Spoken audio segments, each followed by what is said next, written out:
Madam President, I come to the floor not first to say thank you to my colleagues for supporting, I think, an incredible judge, but also I come to the floor today to mark an anniversary.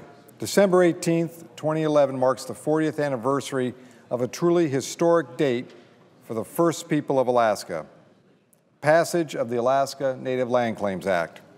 To mark this historic occasion, Senator Murkowski and I have introduced a Senate resolution to formally celebrate the success and contributions of Alaska Native people and their corporations.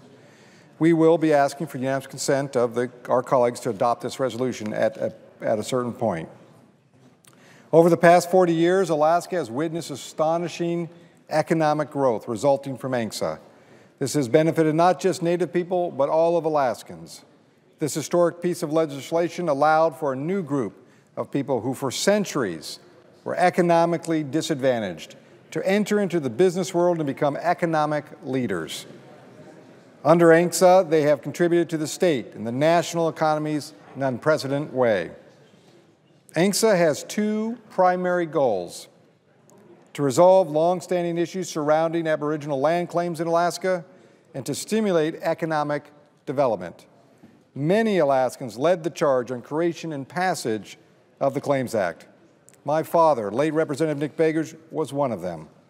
There are many new Native leaders involved: Willie Hensley, John Borberich, and other young advocates who very quickly engaged in the historic Native rights legislation.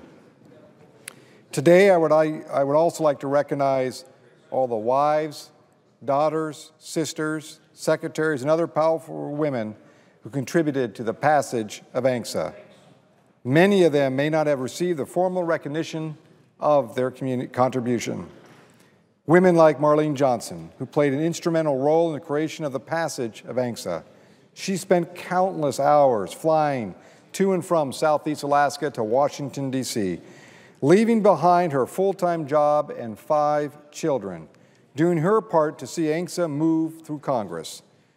To engage in negotiations, Alaskans would fly for days to get from Barrow or Fairbanks or Kotzebue to Washington, D.C. Many of them camped out on couches and floors in Washington for months to get it done.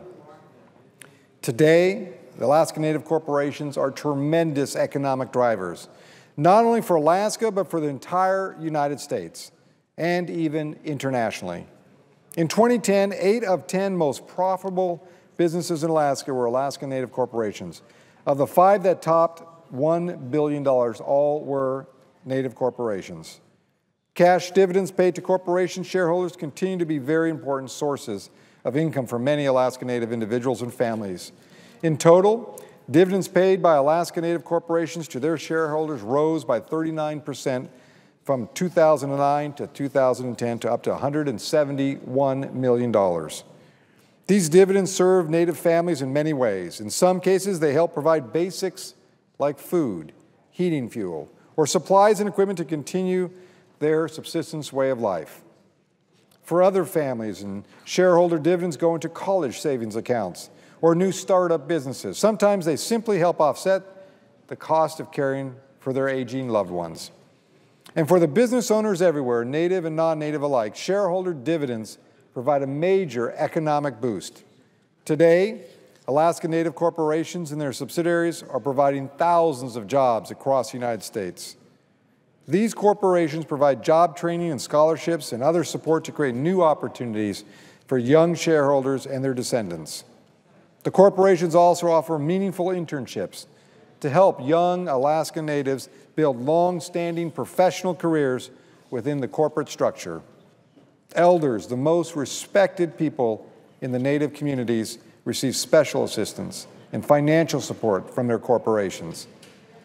Clearly, 40 years later, many Alaska Native corporations have matured and become business leaders. Unfortunately, many others and Alaska Natives they represent have not all had great success yet.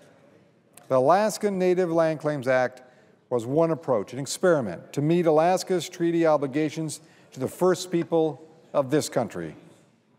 I will continue to support the Alaska Native tribes while also strengthening the capacity of the Alaska Native corporations. Now we look forward to the next 40 years of ANCSA. I call on my colleagues in this chamber to work together to help all American Indian and Alaskan Native people gain the economic independence. Through ANCSA, we see this happening in Alaska. Alaskan Native groups are proud of their cultural and heritage, but also of their business success. We all should be proud of this success. In Alaska, we innovate. We rely on fresh approaches to solve our unique challenges. The Alaska Native Clan Settlement Act is such an example. It was a monumental act of Congress and one my father pushed forward and I know was profoundly successful and today I profoundly defend. With our national economy in the current state, we need more of this in America. We need to lift our people to build capacity and to allow the first people of this nation to succeed. When that happens, we all benefit. Madam President, Senator Murkowski and I ask for your support on this resolution and for our colleagues to support this resolution to recognize and honor the impact of the importance of the Alaska Native Land Claims Settlement Act. More important, it honors Alaska's first people and their extraordinary accomplishments over the past 40 years. Thank you. I yield the floor.